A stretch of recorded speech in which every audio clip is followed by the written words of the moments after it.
Hi, I'm Jenny of Jenny Paper, and thank you very much for visiting my channel today. I have made a project that is super fast, and it's great when you've got a little, let's say, card that you're going to send to someone and you want to add a little bit extra. It's also great for swaps. Lots of times with Happy Meal swaps, we have made the prerequisite card, which is always a lot of fun. And we can't help ourselves, but we want to add a little something extra. So this is great. It would hold some flat items such as tags. It could hold a tea bag also. And then all you have to do after you make it is just slip it into the envelope with your card and everything. And it will be relatively flat, particularly if you don't add a fluffy tag as part of your giveaways. So this particular project idea came from Sandy of Septeria 18, and it introduced me to the wonderful world of small packaging and mini albums years ago. So I just want to show you what I made as an example. This is about 4 inches by 3¼ And for the top pocket, I made 3 different kinds of tags. The first one, the fluffy tag, is actually using some crepe paper.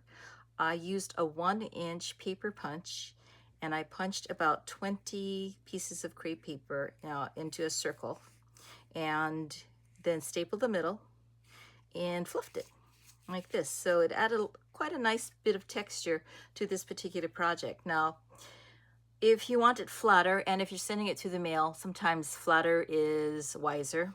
You might maybe add about, let's say, 12 layers or as little as 8, and then keep it flat after you've stapled it. And that way, when it arrives, then you can ask the person to fluff it up to create this little crepe paper rose. The second tag that I made, I wanted to add a little sparkle, so I added some glitter paper at the top as a tab, and then fussy cut a little rose in the middle. And for the third tag, what I did is I layered 2 together. So the bottom one acts like a frame to the top one that is stamped with an old-fashioned image of a flower, and then I colored it with Copic markers. And for the side pocket, I made a little mini folder, and I'm putting these tags a little bit out of your way here. There we go.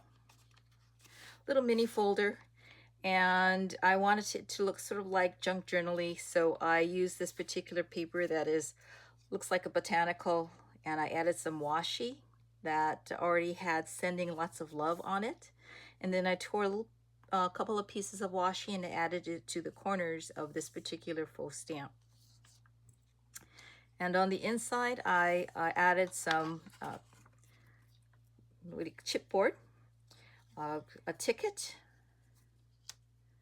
a butterfly. I just think that's so nice, and a seed packet replica. And these are very sturdy, and they are the kind of like little items I think that lots of times we like to use for decorating our projects. So that's why I chose these particular ones. I think it's kind of nice to have small projects in our arsenal, particularly nowadays when it comes to paper crafting, because my beloved Joann's is closing down, and which means I'll have a lot less of a selection that's around town. And the stock market is just going crazy. It's a roller coaster ride. So I've been feeling the need to tighten up my crafting budget, and then look around in my craft room and check out my dies and my stamps with fresh eyes. Also to upcycle my scrappy materials, and feeling frugal about my nicer papers. And that's why this project is so good, because it only requires 1 6x6 sheet of paper. And even though I prefer double-sided paper, like in this one, this one has a floral pattern on one side and sort of a shell pattern on the other. You don't really need to have double-sided paper. Let me show you another example. This one is two-sided, but if you use single-sided paper, what you'll do is you probably just want to make sure that the white part is at the top. And when you add items to the pocket, it pretty much covers up the white. So either way, whether it's single-sided or double-sided paper, the project will turn out to be very successful. So let's get started. I'm going to take out my little mini scoreboard here, and you notice this pattern has a direction. Ideally, particularly if you're starting off, you might want to pick a pattern that is not directional, something like this, or this that has these little foil dots to it. Yeah, I hope you can see that in the light. But I'm going to pick a directional pattern. Oh, by the way, this comes from Regency. The two patterns I showed you came from Regency. That is a particular pattern from DCWV. This one comes from a different company, and I'm sorry, I can't remember. It might be a Maggie Holmes. So, oh, Bow Bunny. It's a Bow Bunny. Okay. So when you look at this, and this is the up part, that's the part that I actually want for my pocket here. I want it to be upwards. And whatever's going to be on the right side is going to end up upside down. So what I'm going to do is turn this upside down to make sure my pocket ends up right side up. I hope that's not so confusing. Then we're going to score it at 2 3/4 right over here. Okay, here we go. Then we turn it clockwise once and score it again, and this time at 2.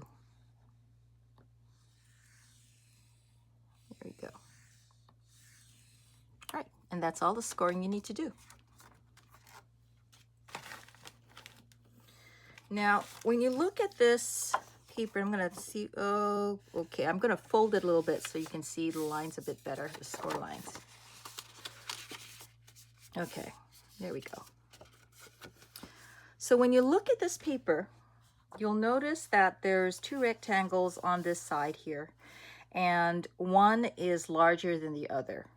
We are going to cut out the larger rectangle.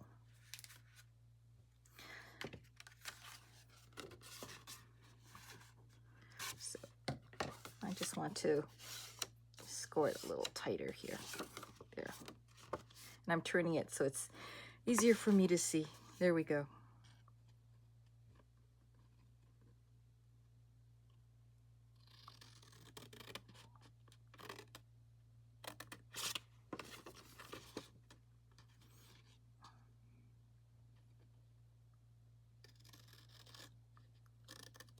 Okay, save this. You'll use it for like a tag or some other project. Okay, so now we've got this. This is what's left. I'm going to turn it to this side. And this is the front. I'm taking the left side and folding it over. And taking that bottom flap and folding it up. And there you go. You notice that the scallops are facing up the way I wanted it to. The other one is facing down. Does it bother me? Not at all. Which is why I wanted to show you what happens if you happen to use directional paper, unless it's a humongous splashy pattern. Even in this particular project, because the project is small, if you use a pattern that's on a relatively small side, it really won't show. And to illustrate that again is if you look at this particular pattern that I have for one of the samples I showed you, the flowers are facing up, but this right side is facing down, and most people will probably not notice. Okay, so here we go. Let's get this done. I'm just going to use my bone folder, make sure I have crisp edges here, and just double check on my lines, just make sure everything kind of lines up nicely. Okay, and now I'm going to round the corners. It's a bit decorative. I use this particular edge punch that sort of gives a, I don't know, I guess when I look at it, it looks sort of like a like a little baby butt or something. So that's what I'm using. This is the We Are Memory Keepers corner punch, and I'm using this one, so I'm just flipping it over. That's this one right here. And I am, here, you push it all the way to the corner and punch. And then this one.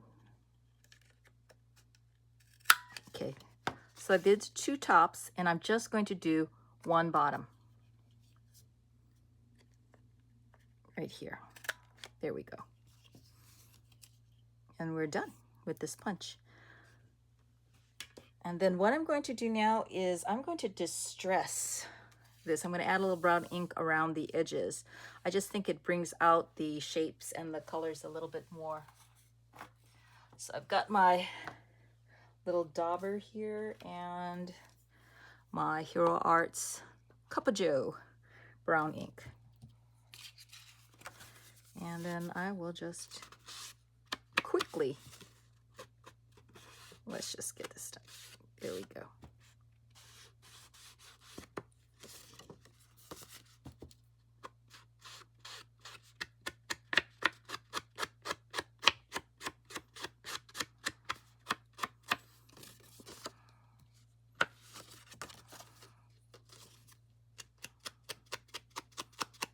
There. And I won't need to do it in this part here because I'm actually adding a little trim. So the distressed ink contrast really wouldn't show up. Okay, and I'll put on a little more later. So for the contrast, I just simply took a piece of scrap glitter paper and used my scallop punch and then just punched a strip. And then I'm going to be putting it, let's see if I want, which way I want to go. I can go up like this one or down. I'll go down. Okay.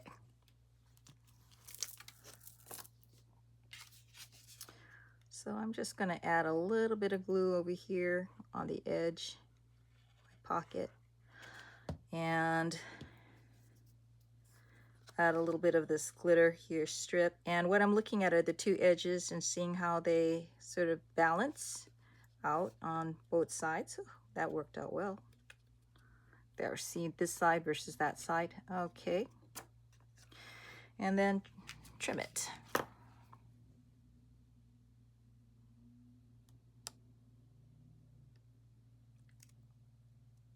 There we go. And then on this side. Done. Okay. There we are. I like that little bit of glitter and shine that shows off the edge very well. Okay, let's glue it down. The first thing we're going to do is glue the 2 sides of the pocket.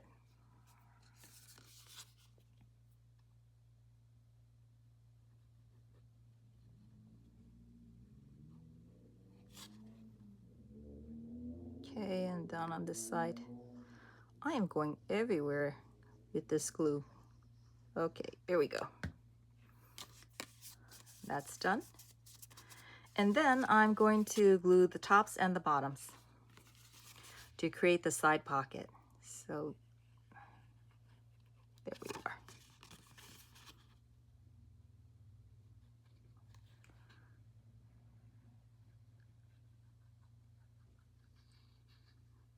That's a bit wide. I think I'm going to go wipe a little bit of that off. Okay, here we go.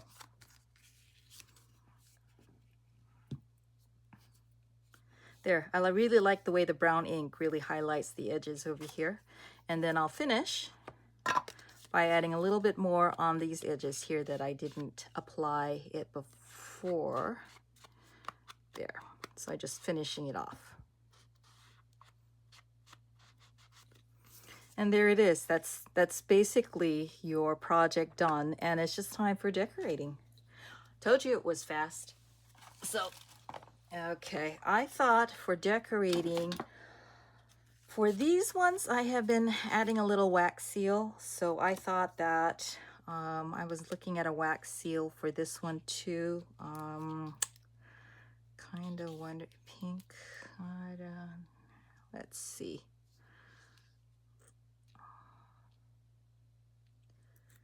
I know for this one I've got the little fox. This one, should I go with pink or the squirrel? I think I like the squirrel a little bit better.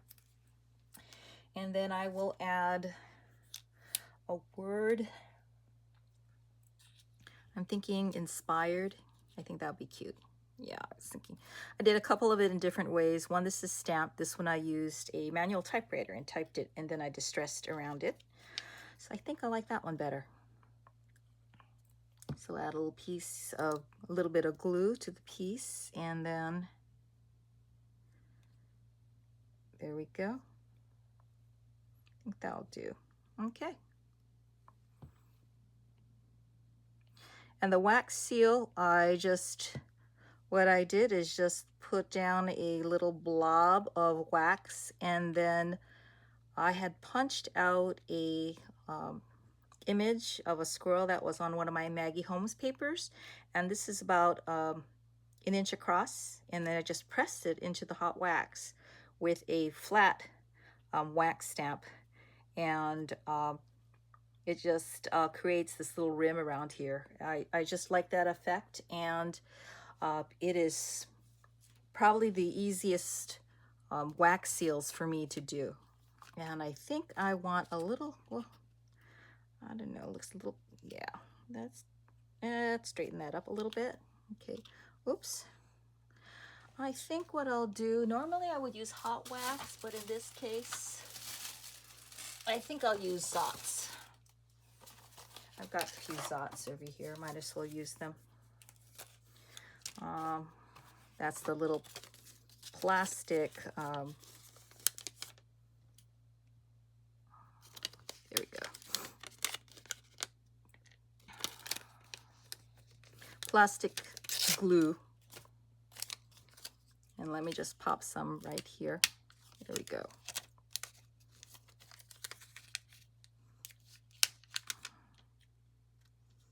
Ah, that's funny. I can't. What do you know? I'm having a hard time actually putting plastic Zots on. Oh, there it is. it finally stuck.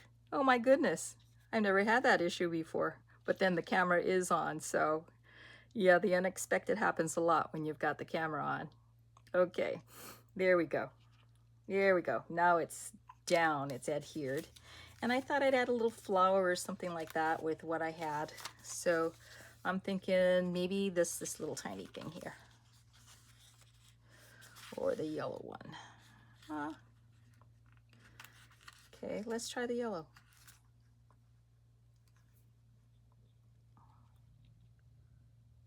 About something like that, right about there. Okay, that works for me. All right, your project is done. All we have to do is just add a few things. I'm going to steal these tags from the other project, pop it right in. I made a different folder. Oh, I didn't get to show you the folder. So I did make, a red one, or a pinky one, just to go with this, even though I was using it on that demo. And there we are.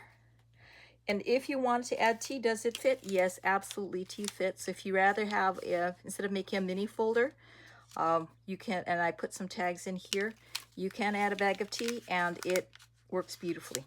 There you go. Well, I hope you enjoyed this project and that you have an easy time putting one together for yourself, and that it comes in handy with using some of your pretty papers that you might feel like hoarding for a little while with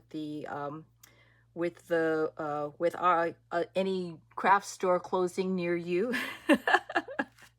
And happy crafting. Thank you very much.